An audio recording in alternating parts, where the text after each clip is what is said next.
क्या वैसे तो युद्ध में कोई योद्धा बड़ा है तो दूसरे को मार सकता है, लेकिन विश्वामित्र जी ने देखा कि एक और तो श्री राम ने तारका का वध किया, तो ये तो हिंसा है। पर अगला वाक्य क्या है? गुरु जी चकित हो गए कि वध करने के बाद अब उस तारका ने कितने मुनियों को खाया था, कितना पाप किया था, तो वध करने के बाद नरक में भेज देते जाकर के। अब जो इतने पाप किए हैं उसको भी भोगे। तो गोस्वामी जी कहते हैं, एक ही बान प्राण हरि लीना, दीन जानते निज पद दीना। भगवान ने जब तारका को अपना पद दे दिया, चकित हो गए। जितने लगे संहारक हृदय में उतने ही कृपा में। मानो एक और सूरता और दूसरी ओर हृदय में कृपा, और तब लगा शस्त्र व्यर्थ नहीं है। मेरे पास व्यर्थ था, इनके पास शस्त्र बिल्कुल ठीक है। इसलिए पहला काम यही किया कि जितने शस्त्र जानते थे सब श्री राम को सौंप दिया। आयुध सर्व समर्पित है, प्रभु निज आश्रम आनी, कन्न मूल फल भोजन, दीन भगत हित जाने। छुरी बुरी नहीं है, छुरा बुरा नहीं है, पर किसके हाथ में है महत्व तो इसका। छुरा थोड़ी बुरा, छुरा अगर किसी हत्यारे के हाथ में है तो बुरा है, और किसी डॉक्टर के हाथ में है तो रोग को नष्ट करने वाला है। मानो विश्वामित्र इस सत्य को समझ गए कि ये निष्कर्ष मैंने सही नहीं निकाला कि हिंसा व्यर्थ है, शस्त्र व्यर्थ है। उसका उपयोग करने वाला कौन है, क्या उपयोग कर रहा है, इसी में श्रेष्ठता। तो मानो उनके हृदय में एक संतोष हो गया। ये तो बहुत ही प्रभु ने अवतार लेकर के कितने भ्रमों का निराकरण कर दिया, और किसी प्रकार का राजसिक तामसिक नहीं, सात्विक अहंकार भी नहीं होना चाहिए, प्रदर्शित कर दिया। और इसीलिए धनुष टूटने के बाद जब परशुराम जी आए तो बड़ा दोनों का मिलन हुआ, संबंधित तो थे ही, और विश्वामित्र मिले पुनिजाई, दोनों का मिलन हुआ। विश्वामित्र जी ने दोनों भाइयों से कहा प्रणाम करो। परशुराम जी महाराज के चरणों में प्रणाम भी किया। और उसके बाद जब आता है कि परशुराम जी को ये बहुत बुरा लग रहा था कि ये लक्ष्मण मुझे इतनी ढिठाई से हमारे बातों का उत्तर दे रहा है, राम नहीं बोल रहे हैं पर इनको तो बोलना चाहिए कम से कम। कैसी महात्मा है। और इसलिए एक बार तो उन्होंने परशुराम जी से, विश्वामित्र जी से कहा, क्या कर रहे हो? अगर तुम चाहते हो कि तुम्हारे साथ वाला ये जो राजपुत्र है इसको दंड न मिले तो तुम एक काम करो। क्या? बोले तुम हटको, और कोई नहीं रोक पाता है तो तुम रोको। लेकिन एक बार जोड़ दिया, तुम हटको जो चाहो उबारा, कहीं प्रताप बल तेज हमारा। इसको सुनाओ। इतिहास तो इसने पढ़ा नहीं होगा, मेरे विषय में जानता नहीं होगा, इसके मजा मेरा प्रताप बताओ, इतिहास बताओ, बल बताओ। अब विश्वामित्र को आ रही थी हंसी। हंसी ये सोच के आ रही थी कि मैं आपके विषय में इनको समझाऊं कि इनके विषय में आपको समझाऊं। दो समस्या है। लेकिन जानते हैं जरा भी हंसी दिखाई पड़ी तो परशुराम जी बिगड़ खड़े हो गए, तो इस प्रकार से करने लगे।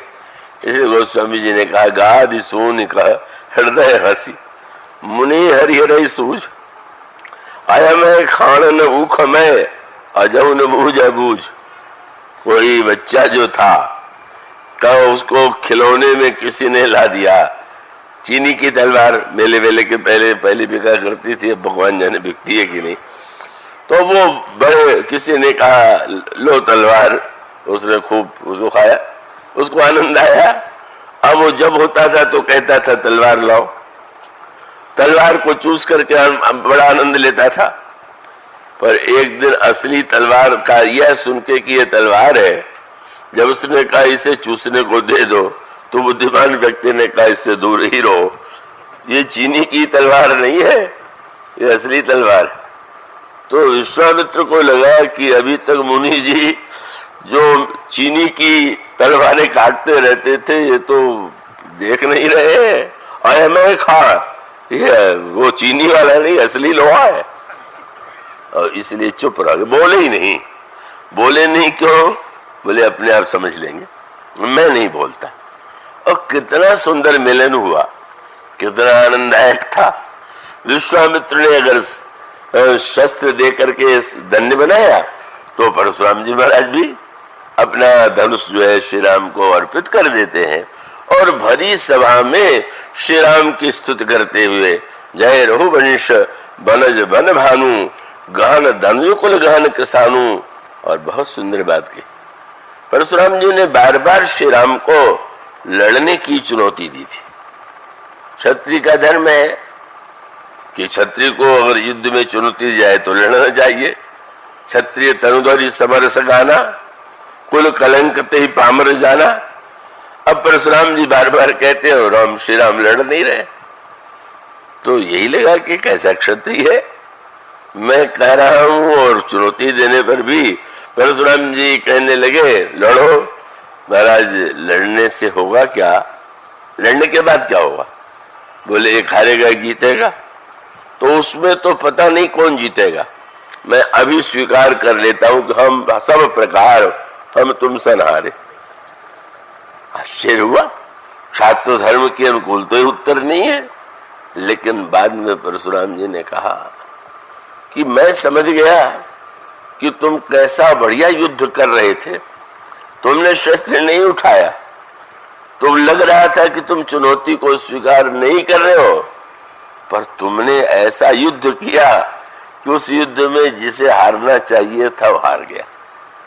जब आप व्यक्ति को हरावेंगे तो उसके मन में बदले की वृत्ति आवेगी, पर आपके शरीर में कोई रोग हो और डॉक्टर उसे मार डाले या रोग को भगा दे, तो आप ये थोड़ी कहेंगे कि तुमने मार क्यों डाला, उस रोग को प्रसन्न हो जाएंगे। उन्होंने कहा कि देखो तो कैसा बातचीत से ही तुमने जो युद्ध किया। क्या? बोले जय मद मोह कोह भ्रमहारी। तुम्हारा धन्य है युद्ध कि जिसमें मेरे विरुद्ध शस्त्र तो नहीं उठाया, पर यदि मद आ गया था, मोह आ गया था, क्रोध आ गया था, भ्रम हो गया था, तो तुमने तो विनम्रता से ही, कितनी बढ़िया बात। क्रोध को क्या आप क्रोध से जीतेंगे? अभिमान को क्या अभिमान से जीतेंगे? यही हम सब करते। तो मानो संकेत ये था कि क्रोध को भगवान राम जिस सौम्य शीतलता से और अभिमान के बदले भगवान श्री राम जो विनम्रता का भगवान श्री राम का यह दिव्य जो चरित्र है वह कितना बड़ा परिवर्तन ला देता है। कोई मन में ग्लानि नहीं कि आज एक क्षत्रिय कुमार ने मुझे हरा दिया, ये कभी नहीं है। अरे मैंने 21 बार क्षत्रियों का संहार कर दिया, आज राजकुमार ने हरा। भरी सभा में कही जय जय जय रघुकुल केतु भृगुपति गए बनहि तपेत। मानो प्रभु ने पहला सेतु ब्राह्मण और क्षत्रिय धर्म के संदर्भ से जो जुड़ा हुआ विरोध था, जब उन्होंने कहा कि तुम लड़ते क्यों नहीं हो, तो भगवान राम ने कहा कि महाराज मैं क्षत्रिय हूं, आप ब्राह्मण हैं, दोनों में लड़ाई कैसे हो सकती? नया अर्थ दे दिया। क्यों? बोले महाराज आप सोचे कहूं न, कहां चरण कहां माथा। मैं तो क्षत्रिय होने के नाते पहले भी आपको प्रणाम कर चुका, तो जब आपके चरण पर मैं मस्तक रखता हूं तो बराबरी कैसे हमारी आपकी हो सकती? आप हमसे हर तरह से श्रेष्ठ हैं। कितनी अनोखी बात। हम सदा सिद्ध करते हैं तुम्हारे तब तक हमारी तुलना में बिल्कुल निकृष्ट हो, तो लड़ाई नहीं होगी तो क्या प्रेम हो जाएगा क्या? आप किसी को निकृष्ट बना के दबा देंगे तो कितने दिन दबाए रहेंगे? जब उत्कृष्ट बनेगा तो आपकी खबर लेगा।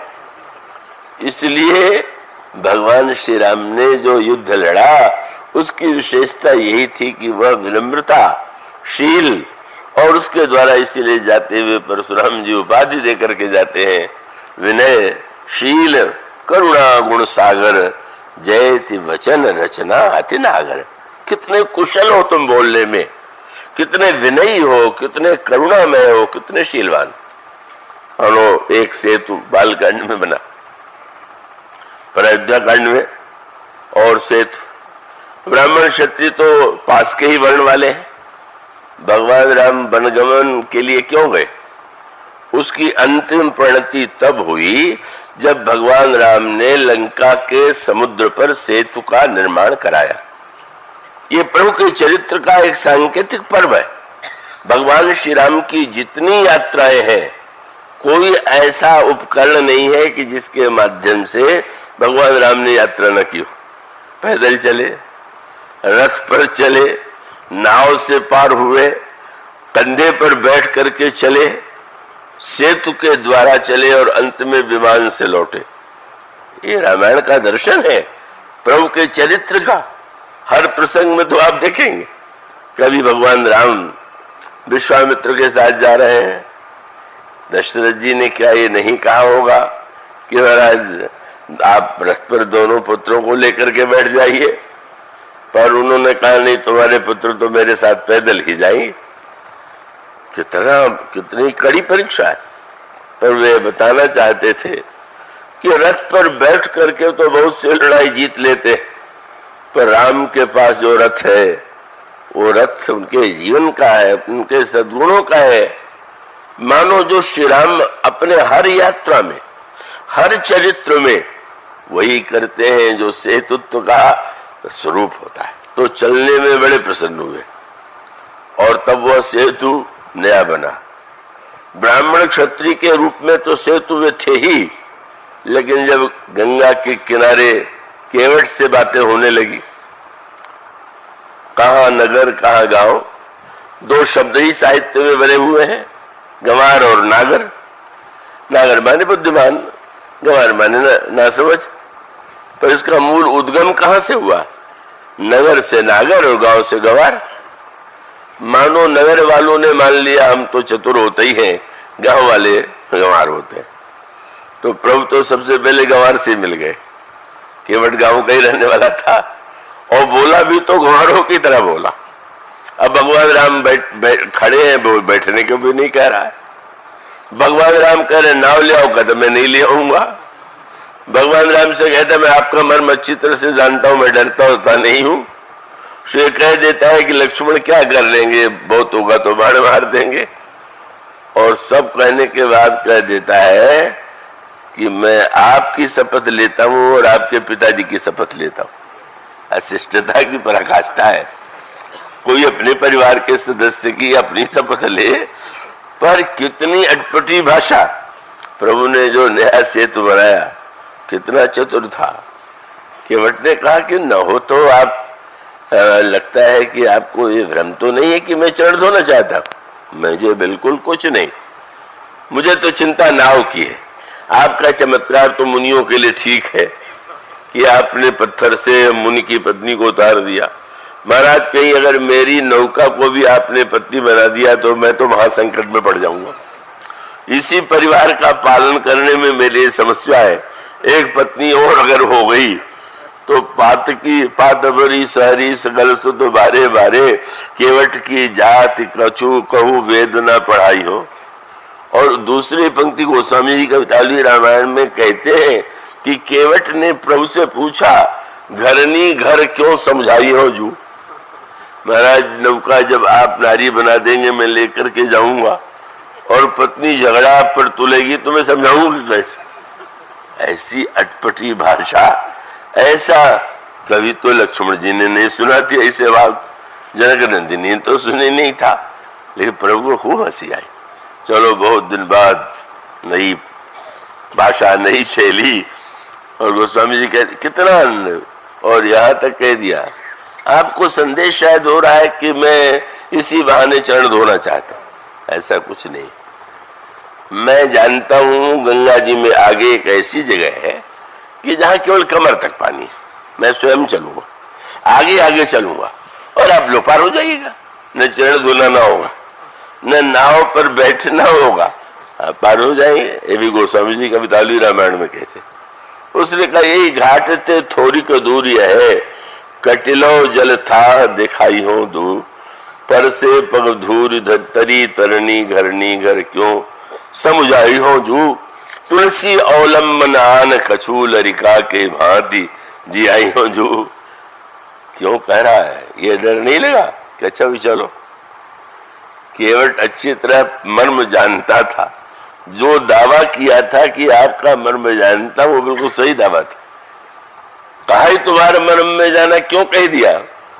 बोले जो अवतार लेकर के घाट ही बनाने आया है, वो घाट कभी नहीं छोड़ेगा। जब जाएगा तो घाट से ही जाएगा, घाट के नियम का पालन करेगा, जिसको पार उतारना है वो जैसा कहेगा वैसा करेगा।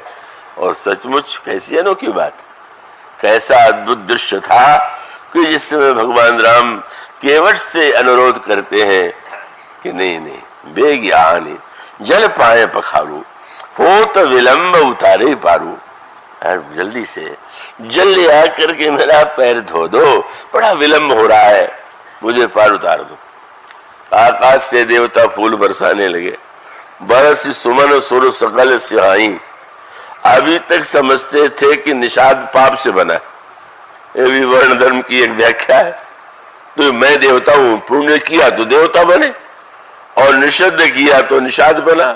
पर फूल बरसा करके अब कहने लगे बरसी सुमन सुर सकल सिहाई, यही सब पुण्य पुंज को नहीं, ये तो सबसे बड़ा पुण्य आत्मा है। अगर कहीं हम इसके स्थान पर केवट बन गए होते तो कितना अच्छा था। मानो प्रभु श्री रामभद्र किस तरह से सामंजस्य, कैसा मिलन कराते हैं, किस तरह से दूरी मिटाते हैं, कैसी प्रीति क्या जो उनका नाता है, किस तरह से वे सम्मान देते हैं निषाद को और निषाद की भाषा को। मानो हर क्षण प्रभु का जो चरित्र है, शुद्ध सच्चिदानंदमय कंद भानुकुल केतु, चरित करत नर अनुहरत, संस्कृति सागर से मित्र को मित्र बना करके।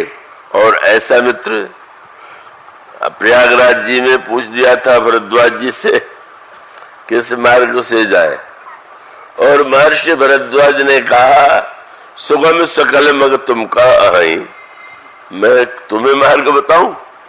तुम्हारे लिए तो सभी मार्ग ठीक है, कोई तुम साधक तो नहीं हो, जीव तो नहीं हो। महर्षि भरद्वाज ने कहा था सुगम सकल मग तुमका अहि, पर पार उतारने के बाद केवट ने भगवान से कहा कि महाराज मैं थोड़े दिन आपके साथ और रहना चाहता हूं। काहे के लिए? तो जंगल का मार्ग तो आपको पता है नहीं, भरद्वाज जी न बता पावे पर केवट बतावेगा। उसने कहा कि और दूसरी बात यह है कि महाराज आप जाएंगे तो जंगल में रहेंगे। कहा तो दो काम मैं करूंगा। क्या? नाथ साथ रही पंथ दिखाई और कर दिन चारी चरण सेवकाई, जही बन जाई रहब रघुराई, पर्ण कुटी मैं करब सुहाई। आपको मार्ग दिखाऊंगा और वन में आपके लिए कुटिया बना दूंगा, कुछ दिन आपकी सेवा करूंगा, उसके बाद तो चले आओगे ना? बोले नहीं नहीं पुनी मोही कहां जैसे होकर जाई, आप चाहेंगे तो वही रुक जाऊंगा और नहीं तो फिर मैं लौट भी आऊंगा। मानो इस प्रकार की भाषा, इस प्रकार के भावों को जो प्रेम से अंगीकार करते, कहां वहां दूरी है। वे राजा है, वो दरिद्र है, उस स्पर्श करने योग्य नहीं है, वो तो कहीं पर प्रभु के प्रेम में, भावना में वो एक सेतु बना जो नगर और गांव के बीच में था। और चित्रकूट का तो कहने क्या हो, जैसा मैंने आपको सुनाया था, वहां तो मुनि हमें स्वागत, देवता हमें स्वागत, कोल किरात हमें बहुत स्वागत। यह प्रभु का जो दिव्य चरित्र जीवन को बदल रहा है, राजा बन के नहीं, कानून के द्वारा नहीं, वह बदलाव कैसे आता है? अब कोल किरात तो इतने अधिक प्रभु से जुड़ गए कि जब अयोध्या के नागरिक आए, उन्होंने लगा कि हमारे प्रभु के पास इतने अतिथि आ रहे हैं और अतिथि अपने साथ लाई वस्तु भोजन करे, तो ये तो आतिथेय का हमारे, हम प्रभु के हैं, प्रभु के यहाँ अतिथि आ गए हैं, अयोध्या से कुछ भी क्यों नहीं लाए हो? तो आपने बस भरी भरी कांवर चले कहा सारा कंद मूल फल शाद ले करके आ गए। वो आनंद तब आया, नदी के दो किनारे एक और नागर, एक और गंवार। गंवार क्यों? जंगली। गंवार से भी निंदनीय शब्द है जंगली। तो एक और तो अयोध्या के नागर थे और दूसरी ओर जंगली कहे जाने वाले कोलकुरात थे। और संवाद क्या हुआ? अयोध्या के नागरिकों ने सोचा कि ये बेचारे गरीब हैं और इन्होंने यही सोचा होगा कि ये अयोध्या से राजा और उनके धन के समृद्धि से युक्त आए हैं, ये अवसर अच्छा है व्यापार करने का। तो खैर वो बहुत अच्छे स्वभाव के नागर थे, ये नहीं कि इनको लूट लें। नगर वाले कभी कभी तो जंगलियों को ही लूट लेते हैं, और लूट लेने का अर्थ है कि उनकी वस्तु को जितना सस्ता खरीद सके। वो तो पहले बहुत हुआ करता था। मैं वहां गया हूँ छत्तीसगढ़ के, वहां पर तो मानो वह वृत्ति नहीं, बोले नहीं नहीं, इनको इतना मूल्य दे दो कि कई गुना इनकी वस्तु का दाम। पर आनंद कब आया? गोस्वामी जी ने कहा जब उन्होंने वस्तु रखा, दे ही लोग बहुमोल न ले, नहीं नहीं हम दाम नहीं लेंगे। आश्चर्य हुआ, ये इतने दरिद्र दिखाई देने वाले और दाम नहीं लेंगे? आश्चर्य था। मानो किरातों ने बता दिया हम आपसे कहीं से गरीब नहीं है, ये भूल जाइए, हमारे वस्त्रों को मत देखिए। क्यों? आपसे राम दूर चले गए, हमारे पास आ गए, क्या कमी है हमारे पास? आपसे हम क्यों मोल लेंगे? पर ऐसे चतुर लोग तो मानने वाले जल्दी नहीं है। उन्होंने कहा कि आप दाम नहीं लेंगे तो मैं वस्तु लेंगे। सोचते थे अब तो लेना पड़ेगा, पर उनके पास तो बहुत बड़ा अस्त्र था। दे ही लोग बहु मोलन ले ही फेरत राम दुहाई दे। श्री राम की शपथ है, आप नहीं ले रहे हैं, इसका अर्थ है आप श्री राम के अनुयायी नहीं। क्या हुआ? पुरजन प्रजऊ चाहिए जैसा राजा। बोले हम लोग दोने में फल लेकर के आए और श्री राम ने इतने प्रेम से स्वीकार किया, और आज आप लोग यही मान रहे हैं कि हम दरिद्र हैं और आप बड़े इसलिए नहीं लेंगे। श्री राम कितने उदार हैं कि हमारे दोने और फल को लेकर के आनंदित होते हैं। क्या क्या सुंदर फल लाए हो, और इसलिए आप लोग राम के निकट रहने के बाद अगर करते हैं तो आपका कार्य राम की मर्यादा के विरुद्ध। जो ही यह शब्द अयोध्या के नागरिकों को ने सुना, अपनी नागरिकता का, अपनी बुद्धिमत्ता का, अपने धन का अभिमान सब चला गया। गोस्वामी जी कहते हैं तुलना करने लगे, कहा हम और कहा ये निषाद, ये कोल, ये किरात, नर नारी निद रही नेह निज सुनी कोल विल्लन की गिरा। कुछ नहीं, हम अगर समृद्धि में रह करके कुछ धन दे दे तो और बात है, पर इतने बाह्य दृष्टि से दरिद्र होते हुए भी कुछ नहीं इनके सामने। ये जितना श्री राम से प्रेम करते हैं हमें उतना प्रेम नहीं। यह भावना उत्पन्न हुई और गोस्वामी जी ने कहा कि पहली बार इतिहास और प्रकृति का नियम बदल गया। क्या? तो तैरने के लिए जो अनेक उपकरण होते हैं उसमें लौकी का उसका बना करके भी पार होते हैं, हल्की होती है। तो अगर लोहा हो और नदी में डालें तो डूब जाएगा, लौका डालें तो वो तैरेगा। तो तैरने वाला पार यदि चाहता है तो लौके के सहारे पार होगा, लोहे के सहारे तो डूबेगा। पर आज गोस्वामी जी ने कहा तो उलट गया नियम। क्या? नर नारी निजर नेह निज सुनी कोल विल्लन की गिरा, तुलसी कृपा रघुवंश मण की लोहले लौका तेरा। आज लोहे ने लौके को पार कर दिया। अयोध्यावासी चतुर तैराक होते हैं ना, अयोध्यावासी तैराक थे और ये लोहा डूबने वाला। हार क्यों गए? बोले सर्वत्र पार हो जाना बुद्धिमत्ता है, पर प्रेम में डूब जाना ही भविष्यता। बस वहीं पर हार गए, क्योंकि लगा कि हम लोग बड़ी बुद्धिमानी दिखाते ही रह गए और ये तो वस्तुतः प्रभु के प्रेम में ऐसे डूबे हुए हैं, आज तो इनके सहारे हम पार होंगे। नर नारी निद्रई नेह निज सुनि कोल विल्लन की गिरा, तुलसी कृपा रघुवंश मण की लोह लय लौका तेरा। आपस में बातचीत होने लगी। ऐसे किरात, ऐसे कोल तो कभी देखने को नहीं मिला। किसी ने कहा नहीं नहीं, यहाँ महर्षि अत्रि रहते हैं, वाल्मीकि रहते हैं, उनके सत्संग से बदले हुए कोल किरात। पूछे बिना नहीं रह पाए। लगता है आप लोग सत्संग में जाते होंगे, कथा सुनते होंगे। महाराज हम क्या जाए, हम वहां जा भी नहीं सकते, उनकी बात समझ नहीं सकते, तो ये आप में बदलाव कैसे आया? तो कोल किरातों ने कहा कि हम लोगों का असली रूप तब दिखाई देता जब कुछ दिन पहले आप आए होते, तब आपको पता चलता है कि हमारी सेवा कैसी होती, हम कैसे आप लोगों को हल्का कर देते। उन्होंने कहा यह हमारी अति बड़े सेवकाई लेहिन बासन बसन चुराई। ये जितना लेके आए हैं सब ऐसे हो जाता। तो ये तो बदलाव कैसे आया? मुनियों के द्वारा नहीं। सपने हो धर्म बुद्धि कस काऊ। जागने की बात क्या, सपने में भी हम लोग शिकार खेलते को अपने को देखते थे। पर आज जो बदलाव आया, कैसे आया? बोले यह रघुनंदन दरस प्रभाव। श्री राम ने इतना प्रेम दिया, इतना स्नेह दिया, इतना अपनत्व दिया कि आज हमारे जीवन में लगता ही नहीं है कि हमारे पास कोई कमी है, हमारे पास कोई अभाव है। श्री राम ने तो हमारे अंतर मन के दैन्य को पूरी तरह से मिटा दिया। कि जिस तरह से भगवान श्री राम मुनियों और कोल किरातों में सेतु बन गए।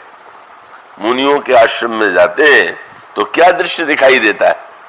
लसत मंजु मुनि मंडली मध्य सीय रघुचंद ज्ञान सभा जनु तनु धरे भगत सच्चिदानंद। तो नित्य कथा श्रवण करते, और जब वाल्मीकि से महर्षि वाल्मीकि से मिलते हैं, दंडवत करते हैं, महाराज मैं कहाँ रहूं? और महर्षि विस्तार से कहते हैं पूछो मोहि की राहु कहो, मैं पूछत सकुच आऊं, जन हो तह कहो तुम तुम्हें ही दिखाऊं उठाऊं। कितना मार्मिक सत्संग होता है, कितनी गंभीर बातें आती। और यहाँ तो बस शिकार और झरने और यही सब चर्चा चलती रहती है। भगवान को यह कैसा लगता है? वो समझने का वेद वचन मुनिमन अगम ते प्रभु करुणा ऐन वचन किरातन के सुनत जिम पितु बालक बहन। मुनियों की बात लगता है महामुनि कितनी उत्कृष्ट अध्यात्म ज्ञान और भक्ति की व्याख्या कर रहे हैं। कोल किरातों से लगता है सुन करके देखो कैसे बोले हैं, कैसे सरल है, कैसे बच्चों जैसी बात कर रहे हैं। मानो कोल किरात और मुनियों के बीच में भी जो सेतु बन सकता है। और गोस्वामी जी ने तो विनय पत्रिका में कहा कब जब कोई यात्रा करके आता है, विशेष से विदेश में आवे, तो लोग उससे पूछते हैं क्या हुआ, कैसे हुआ।